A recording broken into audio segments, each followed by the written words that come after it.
হতে পারো তুমি প্রাক্তন ক্ষমতাসীন দলের বড় নেতা, কিংবা হতে পারো যে তুমি আগামীতে যারা সম্ভাব্য ক্ষমতায় আসবেন তাদের বড় নেতা, হতে পারে তুমি বাংলাদেশের অন্যতম ধনী ব্যক্তি, হতে পারে বাংলাদেশের প্রভাবশালী যে পরিবার রয়েছে তার সন্তান তুমি। কোনো কিছু দেখার টাইম নেই। বাংলাদেশ সেনাবাহিনী থেকে একটি প্রজ্ঞাপন জারি করা হয়েছে। এর মাধ্যমে মূলত সেনাবাহিনীর নির্বাহী ম্যাজিস্ট্রেটের যে ক্ষমতা সেটি তারা পাচ্ছে এবং প্রজ্ঞাপনে সুস্পষ্টভাবে 16টি ধারার কথা উল্লেখ করে বলা হয়েছে যে সেনাবাহিনী এই ম্যাজিস্ট্রেসি ক্ষমতা পাওয়ার কারণে কি করতে পারবে। সরকার সেনাবাহিনীকে ম্যাজিস্ট্রেসি ক্ষমতা দিয়েছে। সেনাবাহিনী এখন অভিযান চালাতে পারবে, গ্রেপ্তার করতে পারবে। সেনাবাহিনীর অফিসারদেরকে এই ক্ষমতাটা দেওয়া হয়েছে। তো যাই হোক, তো সেনাবাহিনীকে ম্যাজিস্ট্রেসি ক্ষমতা দেওয়া হয়েছে। আসসালামু আলাইকুম রহমতুল্লাহ, সবাই কেমন আছেন? আশা করি সবাই অনেক অনেক ভালো এবং সুস্থ আছেন। সবাইকে স্বাগতম জানাচ্ছি আমাদের আরেক নতুন ভিডিওতে। প্রতিদিনের মতো আমি আপনার রিয়াদ ফারুকি আবারও চলে আসলাম নতুন একটা ভিডিও নিয়ে।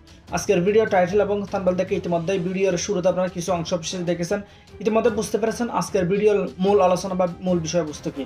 তো দর্শক, এই বিষয় নিয়ে আর বেশি বিস্তারিত বলবো না, কারণ বিস্তারিত বলতে গেলে ভিডিওটা অনেক লম্বা হয়ে যাবে। আমি সংক্ষেপে করার ক্ষেত্রে মূল আলোচনা চলে যাচ্ছে। তার আগে আপনার কাছে ছোট একটি অনুরোধ জানিয়ে রাখতে চাই, যদি আমাদের চ্যানেলটিতে এক নতুন থাকবেন চ্যানেলটি সাবস্ক্রাইব করে সাথে থাকবেন। যদি ইতিমধ্যে সাবস্ক্রাইব করেছেন তাহলে আপনাদেরকে অসংখ্য ধন্যবাদ জানাচ্ছি।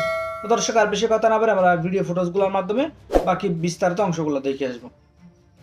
হতে পারো তুমি প্রাক্তন ক্ষমতাসীন দলের বড় নেতা, কিংবা হতে পারো যে তুমি আগামীতে যারা সম্ভাব্য ক্ষমতায় আসবেন তাদের বড় নেতা, হতে পারে তুমি বাংলাদেশের অন্যতম ধনী ব্যক্তি, হতে পারে বাংলাদেশের প্রভাবশালী যে পরিবার রয়েছে তার সন্তান তুমি।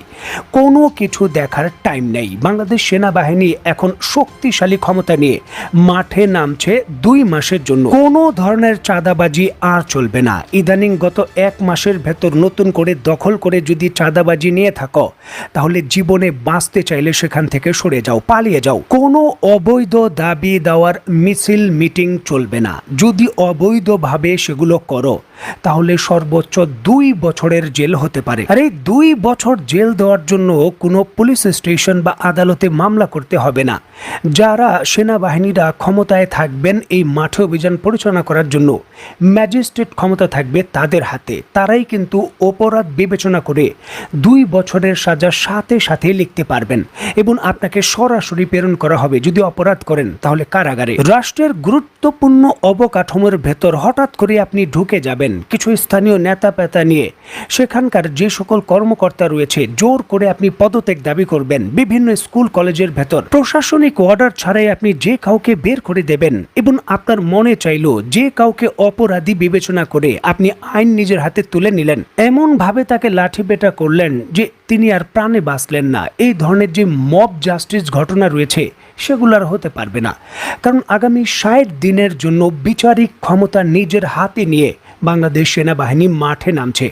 গতকালকেই কিন্তু বাংলাদেশ সেনাবাহিনীকে আগামী 60 দিনের জন্য এই বিচারিক ক্ষমতা বা ম্যাজিস্ট্রেট পাওয়ার দেওয়া হয়েছে। আপনারা ইতিমধ্যে জেনে গেছেন যে বাংলাদেশ যে সেনাবাহিনীকে ম্যাজিস্ট্রেসি পাওয়ার দিয়ে জনপ্রশাসন মন্ত্রণালয় থেকে একটি প্রজ্ঞাপন জারি করা হয়েছে। এর মাধ্যমে মূলত সেনাবাহিনীর নির্বাহী ম্যাজিস্ট্রেটের যে ক্ষমতা সেটি তারা পাচ্ছে এবং প্রজ্ঞাপনে সুস্পষ্টভাবে 16টি ধারার কথা উল্লেখ করে বলা হয়েছে যে সেনাবাহিনী এই ম্যাজিস্ট্রেসি ক্ষমতা পাওয়ার কারণে কি করতে পারবে।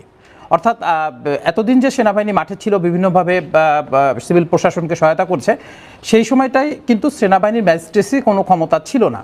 এখন এই ম্যাজিস্ট্রেসি ক্ষমতা বা বিচারিক ক্ষমতা, নির্বাহী বিচারিক ক্ষমতা যেটি তাদেরকে দেওয়া হয়েছে, তার ফলে তারা কিছু দায়িত্ব পালন করতে পারবে, যে দায়িত্বটা তারা আগে পালন করা তাদের জন্য সহজ ছিল না বা অন্যের উপরে নির্ভর করে তাদের এই দায়িত্বটা পালন করতে হতো। এখন সেই জায়গাটায় আর তাদের থাকছে না, বাধাটা থাকছে না, তারা সরাসরি এই দায়িত্বটা পালন করতে পারবে। এখন যেটা প্রশ্ন হচ্ছে যে আসলে ম্যাজিস্ট্রেসি পাওয়ার বা ক্ষমতা দেওয়ার কারণে সেনাবাহিনী কি করতে পারবেন। কারণ আপনারা জানেন যে সুদূর আমরা যদি নিকট অতীতের কথা বলি, যে নিকট অতীতে কিন্তু এই ধরনের কোনো সেনাবাহিনীকে ম্যাজিস্ট্রেসি পাওয়ার দেওয়ার মতো কোনো ঘটনা নিকট অতীতে দেখা যায় নাই। আপনারা জানেন যে বিভিন্ন সময় ভোটের আগে আলোচনায় আসতো যে ভোটে যখন সেনাবাহিনী মাঠে থাকবে তাদেরকে যেন ম্যাজিস্ট্রেসি পাওয়ার দেওয়া হয়। বিশেষ করে বিরোধী দল এই দাবিটা সবসময় করে আসছিল, বিশেষ করে 18 নির্বাচনের সময় এই দাবিটা বড়ভাবে আসছিল, যখন সব দল নির্বাচনে অংশগ্রহণ করেছিল 18 জাতীয় সংসদ নির্বাচনে, কিন্তু সে সময় কিন্তু এটি দেওয়া হয়নি। তো এবার যে ম্যাজিস্ট্রেসি পাওয়ার বা নির্বাহী ম্যাজিস্ট্রেটের যে পাওয়ারটা তাদেরকে দেওয়া হলো, তাহলে সেনাবাহিনী কি করতে পারবে? সে প্রসঙ্গে প্রথমেই বলতে হবে যে এই যে বিচারিক মানে ম্যাজিস্ট্রেসি পাওয়ার যে দেওয়া হয়েছে, এটা কিন্তু শুধুমাত্র সেনাবাহিনীর যারা কমিশন অফিসার, যারা কমিশনপ্রাপ্ত যে অফিসাররা আছেন, তারাই এই ক্ষমতাটা পাবেন। অর্থাৎ তিনি যখন চার্জে থাকবেন, দায়িত্বে থাকবেন, তখন তিনি এই ক্ষমতাটা প্রয়োগ করতে পারবেন। খুব সহজভাবে যদি আমরা বলি যে সেনাবাহিনী আসলে তাহলে কি করতে পারবে, আপনারা জানেন যে সেনাবাহিনীর এই ক্ষমতা দেওয়ার পরবর্তীতে যে কাজটা সেনাবাহিনী খুব সহজে করতে পারবে সেটা হচ্ছে যে কোনো জায়গায় তারা কোনো কারণে তল্লাশি করতে পারবে, তারা সেখান থেকে কোনো কিছু জব্দ করতে পারবে যদি তাদের কাছে মনে হয় যে এটি অবৈধ বা এটি ক্ষতিকর বা রাষ্ট্রের জন্য নিরাপত্তার জন্য হুমকি বা সাধারণ মানুষের জন্য নিরাপত্তার জন্য হুমকি। এ ধরনের যে কোনো জায়গা কিন্তু তারা তল্লাশি করতে পারবে এবং সেখান থেকে এইসব পণ্য যদি তারা পেয়ে থাকে যেটি আসলে তারা মনে করেন যে এটি হুমকি হতে পারে, তাহলে কিন্তু সেটা তারা জব্দ করার ক্ষমতা তারা রাখেন। পাশাপাশি তাদেরকে আর একটা বড় ক্ষমতা তাদেরকে থাকবে, তারা কিন্তু গ্রেপ্তার করতে পারবেন। অর্থাৎ ম্যাজিস্ট্রেট যে কাজটা করতে পারেন সেই কাজটাই তারা গ্রেপ্তারটা করতে পারবেন। সরাসরি কমিশনপ্রাপ্ত অফিসার তার এই ক্ষমতা প্রয়োগ করে তিনি এই সন্দেহভাজন যে কাউকে গ্রেপ্তার করতে পারবেন। এবং একটা জিনিস হচ্ছে যে অনেক সময় আপনারা জানেন যে সেনাবাহিনী বিভিন্ন জায়গায় দায়িত্ব পালন করছে, কিন্তু সেখানে কোনো অপরাধ সংগঠিত হলে কিন্তু সেনাবাহিনীর গ্রেপ্তার করার কোনো ক্ষমতা নাই বা কাউকে আটক করার সেই ক্ষমতাটা তাদের ছিল না। সেজন্য তাকে সিভিল প্রশাসন, অর্থাৎ আমরা যদি বলি পুলিশ বা নির্বাহী ম্যাজিস্ট্রেটের শরণাপন্ন হতে হতো। ফলে অনেক সময় তাদের সামনে কোনো অপরাধ ঘটে গেছে কিন্তু তারা কিন্তু তখন ব্যবস্থা নেওয়ার ক্ষমতাটা তাদের ছিল না।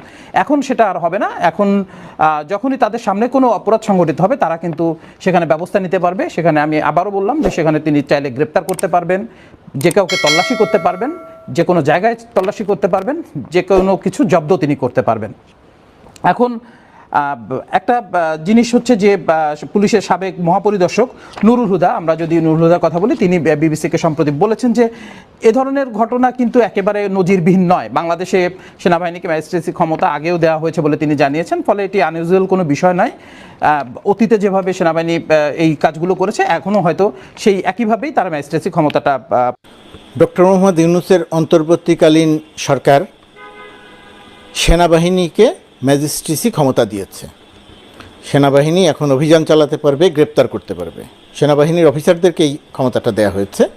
তো যাই হোক, তো সেনাবাহিনীকে ম্যাজিস্ট্রেসি ক্ষমতা দেওয়া হয়েছে। এটা নিয়ে স্বাভাবিকভাবেই তর্ক হবে, বিতর্ক হবে, আলোচনা হবে। আর যেহেতু এখন দেশ স্বাধীন এবং এখানে সকল রকমের বিরুদ্ধ মতেরও কথা বলার সম্পূর্ণ রকমের স্বাধীনতা আছে, তারা তর্ক করবেন, কথা বলবেন, সামাজিক যোগাযোগ মাধ্যমে হাসি রসিকতা করবেন, মশকরা করবেন, স্বাভাবিকভাবেই করতেই পারেন।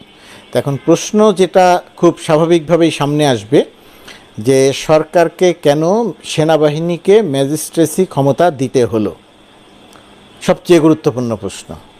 আমার ধারণা এই প্রশ্নের উত্তর আপনারাও জানেন।